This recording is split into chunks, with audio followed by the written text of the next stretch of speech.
Welcome back. It is Monday, December 18th in the NBA. My four favorite picks are on the way. Let's recap yesterday, a 2-1 day, a third straight winning day. Let's talk about it. Chris Middleton's over in PRAs.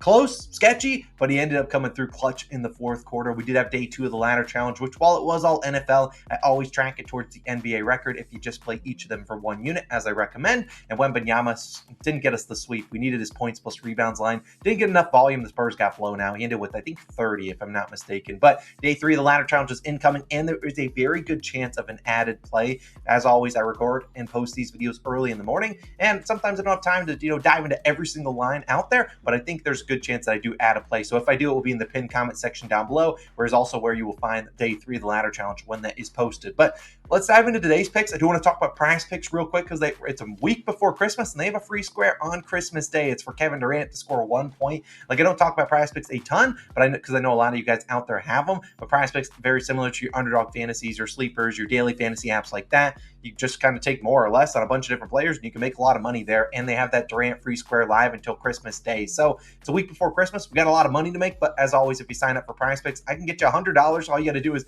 they'll match your first deposit up to $100. So if you deposit $100, they'll give you an extra 100 to play with. Just make sure you use code COS or the link in the description, and you'll get that free square. And they're doing a bunch of different, giveaways and different cool bonuses. And I think they call it Picksmas, but it's really cool. Check it out. If you want to PrizePicks, we love them.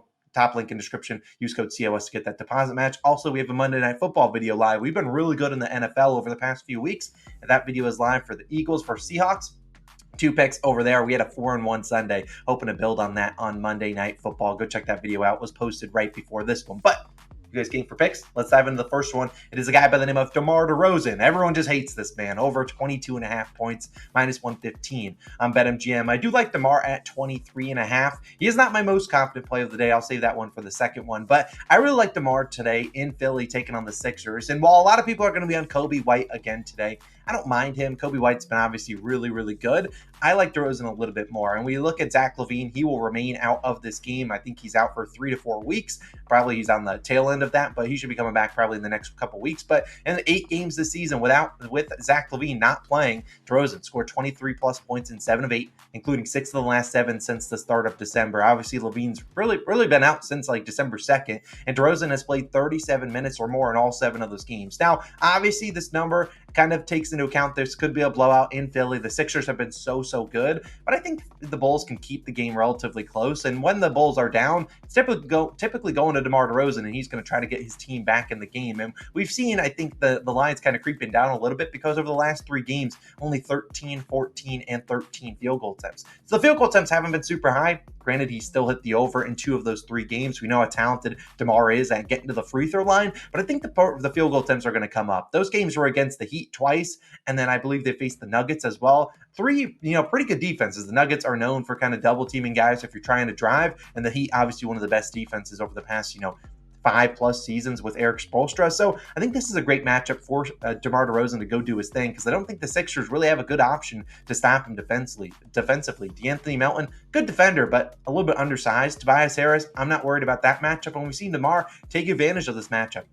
Last 11 games versus Philly, he's averaged 25.5 points per game, scoring 23 plus points in 9 of his last 11. It's coming off a stinker versus Philadelphia, scored 4 points against them last year. That was with Zach LaVine healthy, but I just think this is a great spot for DeMar DeRozan to get back to cooking. We know how good he is at getting to the free throw line. He could attempt 15 free throws tonight and no one would really bat an eye, but I think he also gets to his spots. He's going to try to keep his team in this one on the road in Philly. Just think DeMar is going to be aggressive. Hopefully he knocks down some shots today. I really like his over 22.5 points. Now, that's only for 1 unit. Now, my second play, I considered making this a bigger unit play. It is a play I'm a little bit more confident in. However, I really do like DeMar DeRozan, and I'm still playing this one for only 1 unit. But I would argue if you're asking Austin, what's your favorite play of the day? It's this guy, Julius Randle, over 31.5 points plus rebounds, minus 125 on BetMGM. If the line is at 32.5, I like it there. And honestly, I kind of like it at 33.5 if you're getting like minus 105 on that. I really think Randle's in for a huge day. In terms of individual lines, I like his over in points the most, but I think it's a good day, a sneaky day, a grabbing a bunch of boards tonight. Now,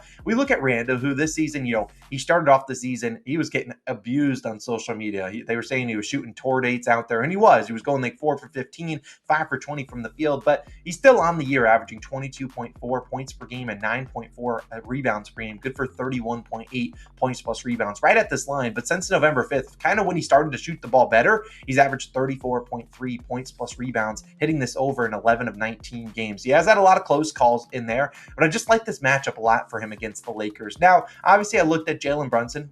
I love Jalen Brunson, and I think he has a good, decent game, but I think it's a little bit more difficult on Brunson. You got the defensive wings that the Lakers can throw out there at him. I think make his job a little bit more difficult than it is to try to slow down Randall. Now, Brunson can still do his thing, and Randall can still hit this over, but I think it's going to be a little bit harder to stop Randall. I mean, you think about the guy that's probably going to guard him, it's LeBron James, and while LeBron, obviously, he's on the tail end of his career, not the best defender, and I just don't think he really wants, not the business with Randall, but I don't think LeBron's standing in there and taking a ton of charges with Randall coming in hot. I just think that it's going to be a little bit of a more physical a matchup that I think LeBron really wants. And I'm not saying LeBron can't guard Julius Randle. That's kind of crazy, but I just think this is the matchup where Julius Randle will see LeBron or see Anthony Davis on him and take it a little bit personal. And honestly, this is just the matchup that Randall's taken personal in his career. I mean, you think about the Lakers. He started his career there back in LA, taking on them. And this is just a matchup he's been really aggressive in. Their team that let him go. And Randall's really taken that a little bit personal. In his last 6 games against the Lakers, he's had 44, 39, 36, 48, 35, and 41 points plus rebounds going over this line. And it ain't particularly close in all 6 of those games. He's super aggressive. They don't have Mitchell Robinson. And while typically that leads to an increase in the rebounds, that hasn't over the past few games. But I think coming off a game where the Clippers abused the Knicks defense. The Clippers dropped 144 points on them, shot 57% from the field. Randall only 4 rebounds. That's unacceptable. Tom Thibodeau has probably been grilling these guys over the past day and a half. I think they step up. They play a lot better defense that normally leads to a lot more rebounds for Randall. I think he's a lot more aggressive closing out those defensive possessions. I really like Julius Randle today. I consider making it a bigger play, but I won't because he's on the road. But I really think this is a good spot for Julius Randle to take off. He could easily score 25 points, but he also grabbed 15 boards tonight, and that would not surprise me at all tonight. So I really like Julius Randle. He's probably my most confident play of the day. Is over 31.5 points plus rebounds, minus 125. Only playing it for 1 unit, but I do like it at 32.5. And heck, I'd probably take it at 33.5. I don't mind his PRA line either. I just like points plus rebounds a little bit more.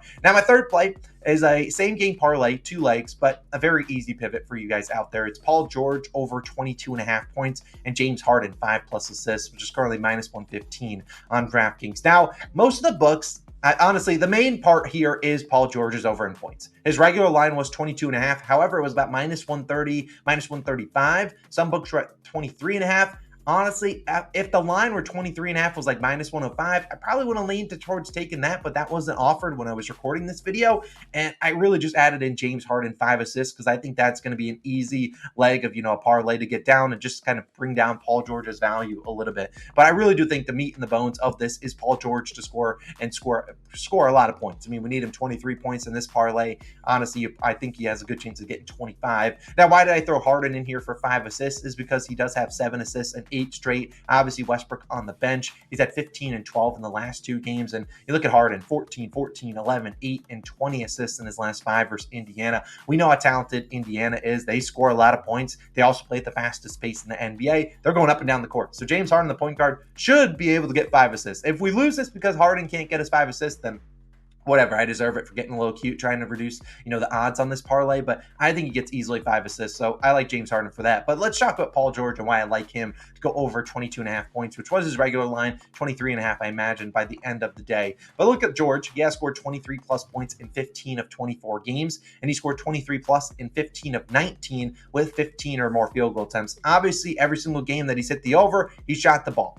Wow, what a surprise. When he doesn't shoot the ball, he doesn't hit the over. I imagine he'll be pretty aggressive in this game. As I talked about, the Pacers play super fast, but also this is just a good spot to back Paul George. And we know how talented he is. He has ended, I think, on 23 points on the dot only once. So if you do take it at 23.5, I like it there too. But Paul George making his return back to Indiana. Obviously, he's played there a few times, but we know Paul George started his career, had a lot of success in Indiana before getting dealt to the Thunder, then obviously finding his way in LA with the Clippers. But we've seen him take advantage of this matchup. And regardless of this being a matchup where he's probably going to wake up a little bit more, probably have this game circled on his calendar, besides that being a motivational game like that, this is just a great matchup for him against Indiana, who plays fast, doesn't play a ton of defense. Paul George, last 7 games versus Indiana, he has scored 36, 31, 36, 20, 36, and 45 points, scoring 36 plus in 4 straight games in Indiana. So he's turned it up an extra notch when he's on the road at the Pacers. And we know how much Paul George loves. I mean, he's talked about it a ton on his podcast. He loves the Indiana fans. He's going to be comfortable on that court. And I just imagine he's going out there and firing up shots. If he's clanking it, whatever. That is what it is. But I'd be surprised if he'd not attempt at least 15 to 20 field goal attempts. And I'll take my chances with Paul George getting it done. Obviously, not a great matchup for him to shoot 3-pointers because they don't give up a ton of threes. But we know Paul George is not just a 3-point shooter. If you take him off that line, he'll drive, get to the mid-range, or he'll just drive to the hoop and lay it in. Simple as that. I really like him. I know people will be on his PRA line, but I think points is the easier way to go. I think he's going to have to score a lot of points to hit that PRA line. So best case scenario, Paul George filling it up, but it's coming off Harden, dishing it to him. But either way, I really think Harden gets 5 assists, and Paul George scores over 22.5 points. I'll take my shot at that. You can lower it down to 20-plus points, but it wasn't good enough value. So, Paul George, we're your big fan tonight, man. Go out there, give the Pacers fans a show. We love you, man. And then 4th play of the day will be day 3 of the ladder challenge. Will be posted a little bit later on this morning. Stay tuned for that. Not really sure if I'm going to do some NBA, NFL, maybe a combo. We'll see. I'll see how I'm feeling. I normally don't look at that until after this video goes live. But as always, appreciate you guys, all your love and support. If there is an added play, it will be in the pinned comment section down below. So stay tuned. There's probably about a 99% chance I do add a play. So definitely go back and check that before tip-off of the games. I'll have it probably live. I don't know. I'll probably add a play pretty early on into the day, but stay tuned for that. Love you guys. Have a wonderful day. Great Monday. If you want to sign up for PrizePicks, get that Kevin Durant free square for him to score 1 point on Christmas Day. I'll show how I'm using it on that Christmas Day video because I like to wait until then.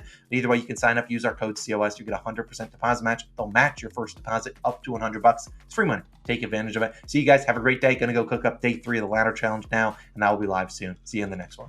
Peace. Also, Monday Night Football video. Go click on it. Peace.